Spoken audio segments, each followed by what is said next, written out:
in the spot.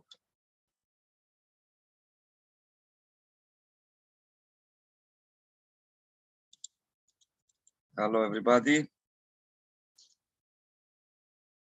Have a new start this year. Mark, you can introduce the new project. Yes, of course.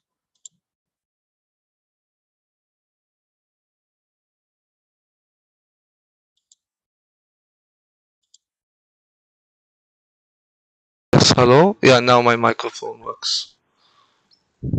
Okay. So, welcome everyone to the Arbiter stream. We have some new ideas in store. So after the summer break, we listened to some of our viewers with what ideas they had, and we are going to come every month with weekly streams which with different topics. For example, today we're going to do an arbiter decision audit, where we take an arbiter's decision in a recent tournament and we look at what was decided, how it was decided, and then we will take our view on it, whether it was a correct decision, if it could have been handled, maybe like the player, from the player's view, maybe the player could have handled it better, or even the arbiter. Yeah, like analyze all around the arbiter decision. So yeah. Hello, everybody. Prodromos Gerontopoulos here again this year with my good friend Mark Bryan, the arbiter. I'm also the national arbiter and social worker here in Thessaloniki, Greece, and here in the new series of episodes this year we're going to analyze many topics and lecture for arbiters. Yes. So Mark can introduce the new the 13th episode, the new one for this year, the new period of time we have to, and the new project of episodes. We invite some good international arbiters. We will talk about that later on. So Mark, you can start and introduce the topic. Yeah.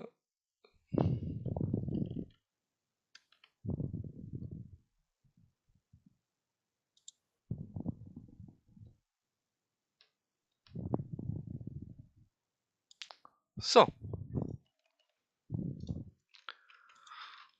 welcome to episode 13, arbiter decision audit.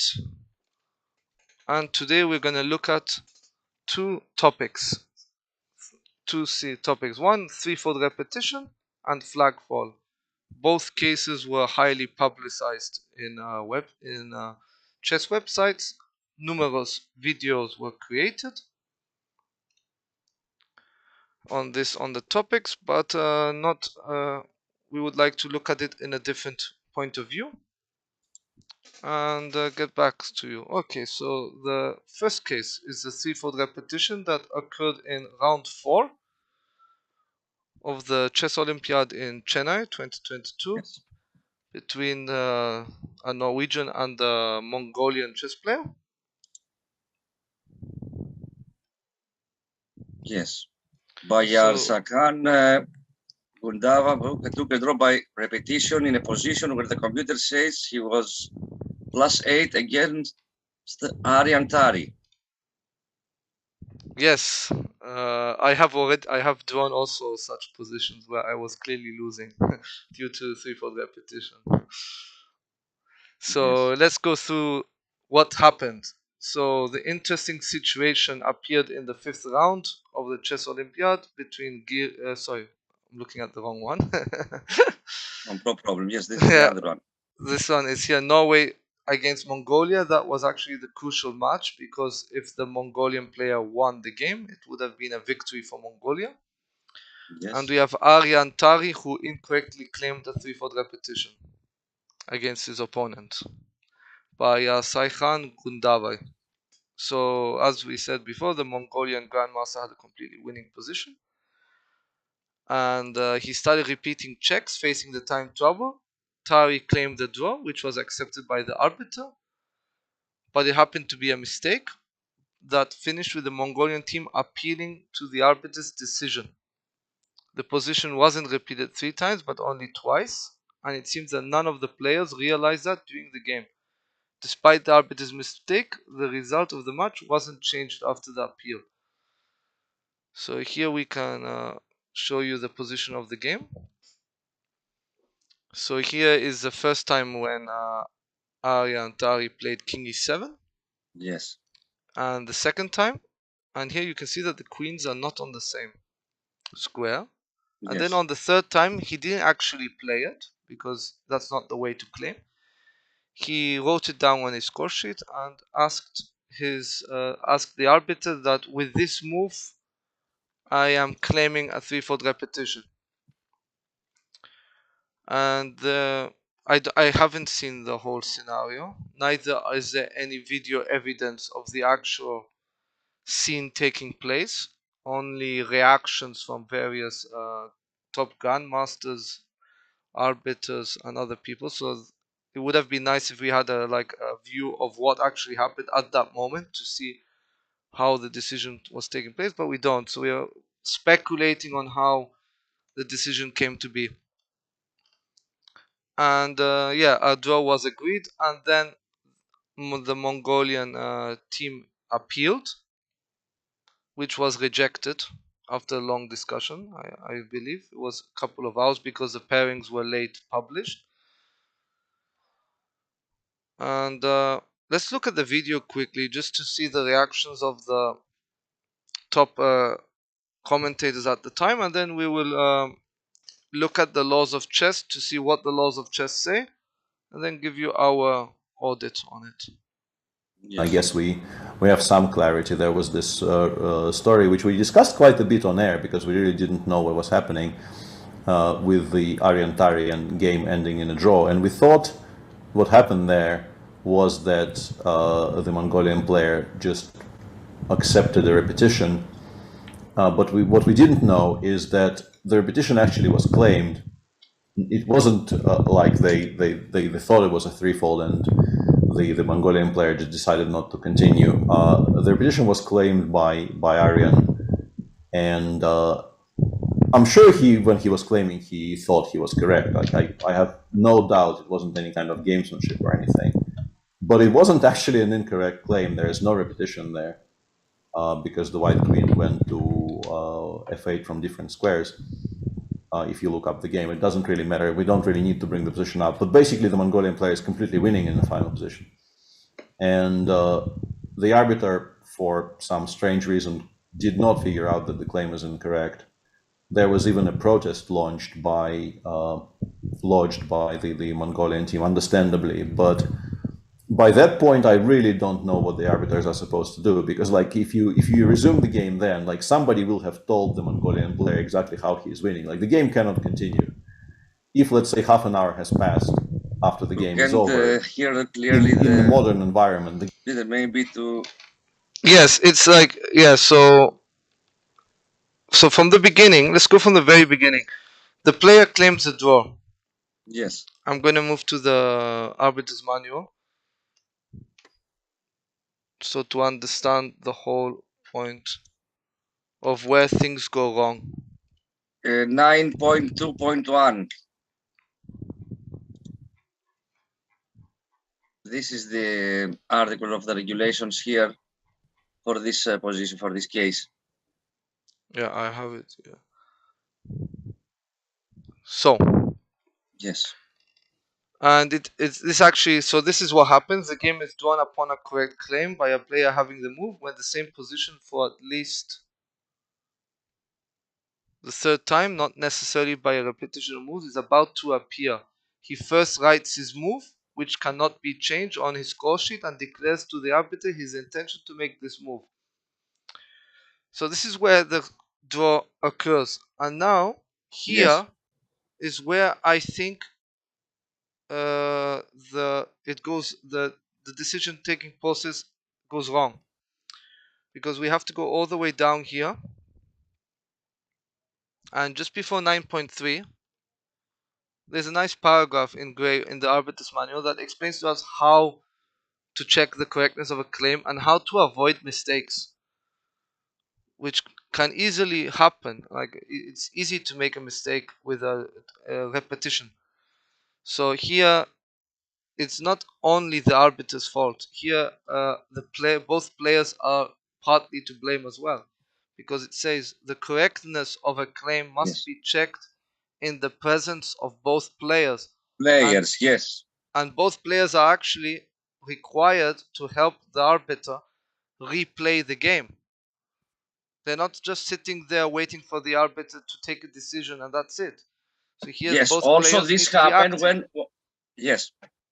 Also, this happens when one of the two players denied about the claim and has to go to the other board to make this, to prove the correctness and to move the pieces in order to find out the position of the threefold repetition. Yes, because the This is threefold according repetition to is a the draw offer. regulation. Since the threefold repetition is a draw offer, it means the Mongolian player declined the draw and it was checked. And then here, I cannot see if both players were with the arbiter checking it, it would be hard in my view to miss it. And then the second one that might have occurred is that the game was not even replayed. Yes. Here it says it is also advisable to replay the game and not to decide by only using the score sheets, because if we use only the score sheets, we see king e7, king e7, king e7. But it might not have been the case that all pieces were on the same squares. So here we have to make sure we're not using only the score sheets, we're actually replaying the game, finding where is this position. This is a position that has occurred 3 times. Has it occurred 3 times? And then we have another safety check, because we are using electronic boards, which means yes, we can ask the arbiter who is on the electronic board to please check it with the computer. Has it really occurred the threefold repetition? So these are the 3 aspects which I think might not have happened during the threefold repetition claim. I think somewhere here something went wrong. Yeah, it can happen. It can happen. I mean, we are all humans. We all make mistakes. Even I made a mistake recently at the Cyprus Blitz Championship. Took a wrong decision. Luckily, it did not affect the game. Yes, so it's very important to be very careful when you are doing a threefold repetition claim, that you actually follow this big paragraph here. And also then after the appeal is made, it's too late, because the game has already finished. Because you cannot turn over the appeal. I don't, as the GM said, that it's very hard to. What are you going to do? You cannot continue the game. Continuing the game is not a possibility. Even just after the players talking to their captains, even there it's already too late to replay the game. I think the game can only be replayed if the players have had no contact with anybody else. Otherwise, it's very hard to make a game replay or even change the result. And as the regulations say that it must be checked in the presence of both players, I find that this means that an acceptance of incorrect claim is part of the player's fault. So once it's been finalized, the player has accepted the incorrect claim.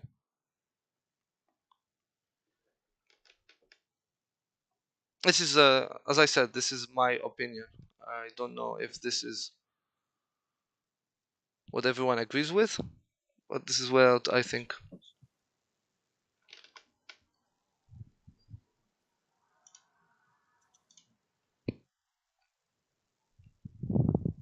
So let's go to the second case. Yes, is there any question, Mark? Here is Yeah, about any the questions audience? from the viewers? Or if you do not agree with us, Yes. please let us know what you think as well, so we can have a discussion about it.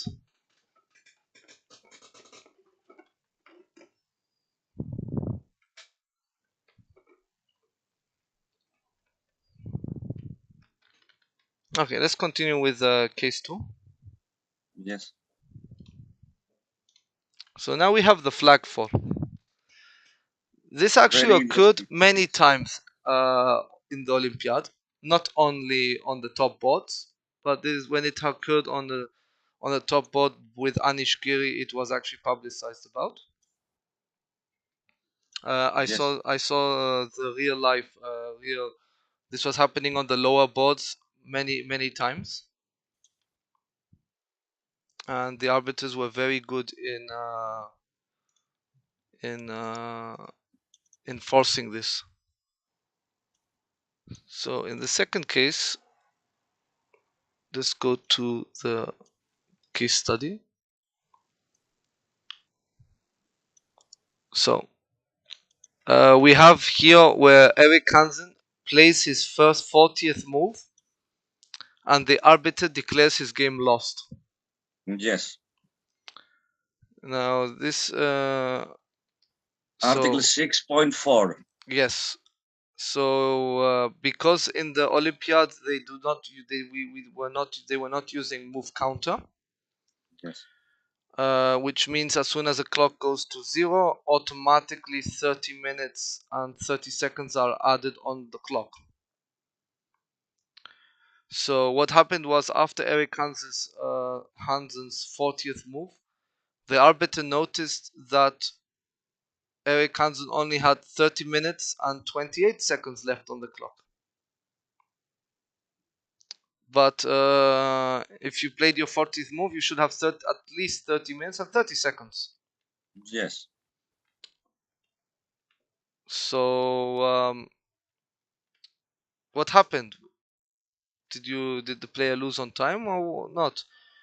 And here comes the important part. It means he spent 2 seconds too long. Yes. So let's go to the arbiter. So here, both players, they wanted to be sure that the flag fell before Eric made it to the time control, asking arbiters to check out cameras and how long did Eric Hansen spend on the move 39. After additional checks, the arbiter confirmed the decision and the game ended with a victory for Anish Giri. Here the arbiter, because as the players are asking for confirmation, the match arbiter correctly called the sector arbiter called the deputy chief arbiter, and the deputy chief arbiter took the final decision and explained to the arbiter to explain to the players the decision. There's a very good video from Chess Base India on the situation, so we can play a bit of it to see the situation live. Yes, of course. So here you can see the match arbiter calling the sector arbiter. I believe he was the sector arbiter of that sector. Yes, Thomas Delenga, yes. And now here we have the deputy chief arbiter from India. Yes. But we can't hear. No, we can't hear. Here he is explaining to the player that the time is under 30 minutes and 30 seconds. And as you can hear, you cannot really hear, which means that they were not very loud and not disturbing other games. So going to the Fide laws of chess.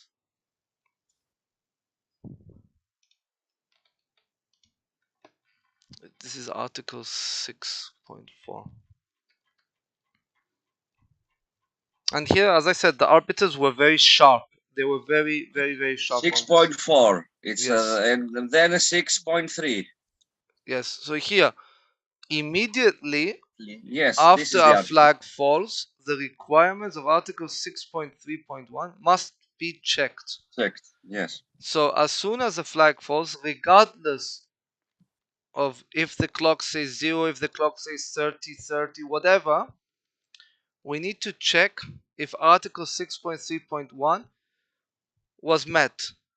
So what are the Yes. requirements?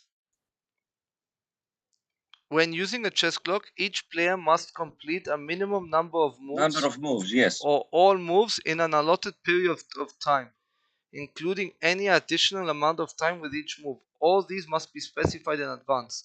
Since in the Olympiad they were playing 90 minutes for 40 moves plus 30 seconds per move, which means after the 40th move, the clock should not have shown anything less than 30-30 if the second time control came into effect.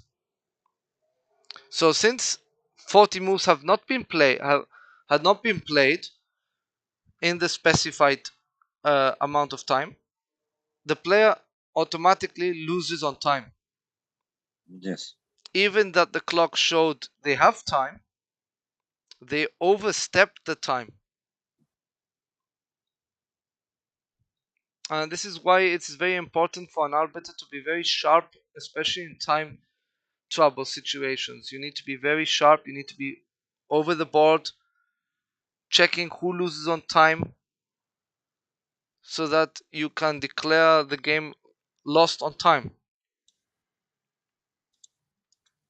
Because if the arbiter saw this one move late, it would be too late, because there would be no way to provide evidence that the time actually was less than that the player actually overstepped time. Yes. It's something that is very important, that the arbiter catches it quickly. In the last year, previous episodes, we had such an example from a tournament here in Greece, in a city. It was during Christmas, and it was a similar case. In the 39th move, the player claimed the flag fell. Apart from there was time on the clock and not 0, because he didn't complete a minimum number of moves. Yes, even if the clock adds. This is very according tricky. To the schedule and the clock. Every player after the 40 moves takes 15 minutes in that tournament, and it was 14 minutes and some seconds, and it was in the 39th move. So claim to the arbiter the flag fall, apart from the time being on the clock. Yes, it's very important, because if you use move counter and the players press the clock too many times, yes, and the extra time kicks in earlier, it still counts as a loss on time. Yes, if also the score sheet goes on the 39th move. Yes. Yeah, and here Eric Hansen was declared lost. I would suggest to anyone to actually watch the whole video, because it's 12 minutes, where the Yes. Deputy Chief Arbiter of the Olympiad explains very, very well. Yes, maybe we to set to make to the explanation of the arbiter of the. Yeah, I will actually. We could go. It's in the middle of the video, I think. Yes.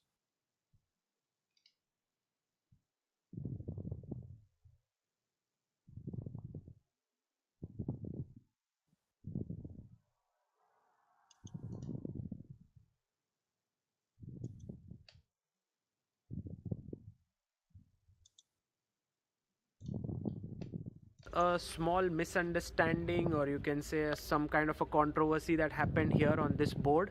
Could you tell us what happened in the game between Eric Hansen and Anish Giri? I can't say this controversy and all, because Anish and Eric want to be pretty sure that he is lost, means Eric lost on time. So they want to make sure that there is a flag fall. When the sector you can't hear. You can't hear. Yes. Board between Anish Giri and Eric, there is no voice. They want to be pretty sure about the no volume. fall. So when I came here, the clock was stopped, the flag is fall, and Eric's clock is showing 30:28. That is 30 minutes and 28 seconds. So I check, and the score sheet shows Now? 40 moves, whereas it is happened in second time control. Better, but it's Then only it will show 30 to Δεν πολύ think- δυνατό. Here we are setting the clock. without yes, any now it's control. better. So once a clock become 00, 30 minutes will be added. That is the time, second time control. It can happen that if after making 10 moves, if the player's clock shows one player's clock will become 00, another 30 minutes will be automatically added. That's the time the arbiters need to check whether the player completed the prescribed moves of 40 or not. Okay, so here the flag is for 29:58. So 2 seconds. 2 seconds. He 00 and 30 minutes added. In that 30 minutes, he used 2 seconds to make the 40th move. That's why his clock is shown 30:28. So Eric want to be sure that he lost on time or any fault in clock. Maybe they are misunderstood with the clock setting because 00, why the flag fall, and Anish want to be make sure that he is actually on time. Otherwise, he don't want to take it. So he want to be pretty sure about the clock whether it's fault. So both players were not like debating. No, they just wanted to there be is sure. there is no debate and all. They just wanted to be sure. And I take little more time to explain them because Right. as the players, they need to know what is exactly things happen. So that's why little. Otherwise, I should have tell them yes, it is a flag fall, lost. Now you can, if you have any issues, you can do the appeal and all. But as far as arbiters can, we need to be more patient also and common. Exactly. As I Yes. agree fully with the arbiter. It's very important to explain your decisions to the players and not just tell them, "This is my decision. If you don't like it, make an appeal." It's very important. Yes, he made a to- good explanation. to very talk to the clearly, players, explain to them why you take a decision, and Yes. yeah. So this was our I think is there any question? any questions from the viewers about any of these topics? Has the audience to understand why that happened? In other words, there is additional time, and the moves are not the minimum, are not completed according to the schedule, according to the rules of the specific competition. Yeah, because it was here on the 40th move. So basically, what Yes. happened is while black was playing their 40th move, by the time they pressed the clock went to 00, Yes. added the 30 minutes, and then added 30 seconds, and when it went 30-30, 2 more seconds passed with the game lost on time. Yes.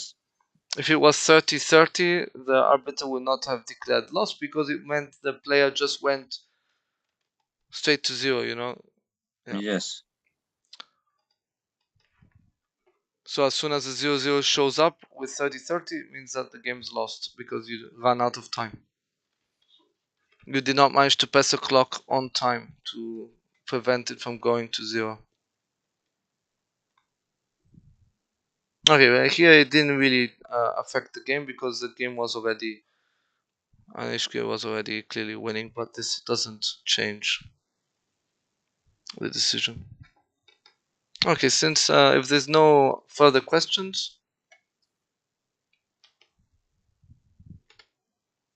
these were the two. I expected more time. We needed more time for these two, but Yes. There's 2 cases. I don't know if it's there are enough. Is there something else to explain? Do you want to add something here, Mark, about? I thought those for us it's very simple cases because we interpret the regulations when analyze the regulations. yeah. It's easy for us to do that.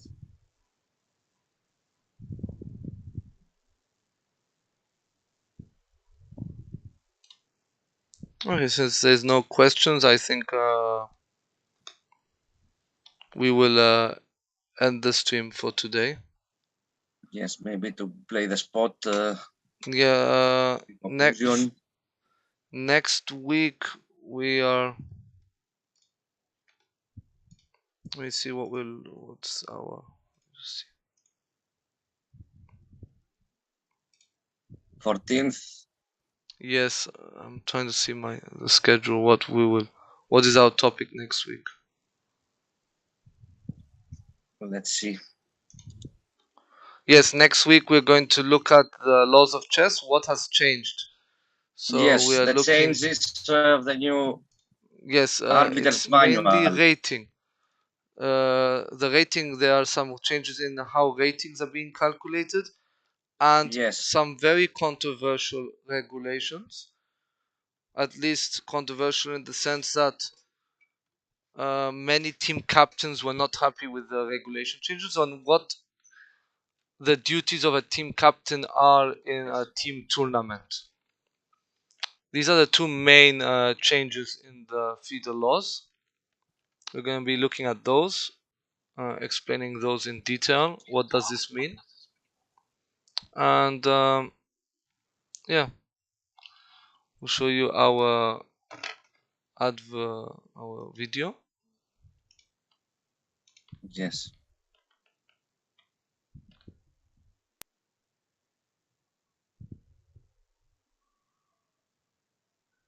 And thank you everyone for watching.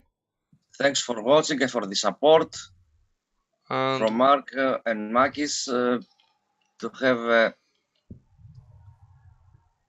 a good night and a good chess year from this academic year, whatever. And here we'll carry on dynamic with many cases and many projects about arbiters, lectures, and yes, and to please send us a message. Like if you see yes, if you want to an ask, arbiter situation, send it to us, and we would gladly add it into our stream. yes. Yeah. So please send us any suggestions, any comments you have. Thank you very much, and good night. Good night.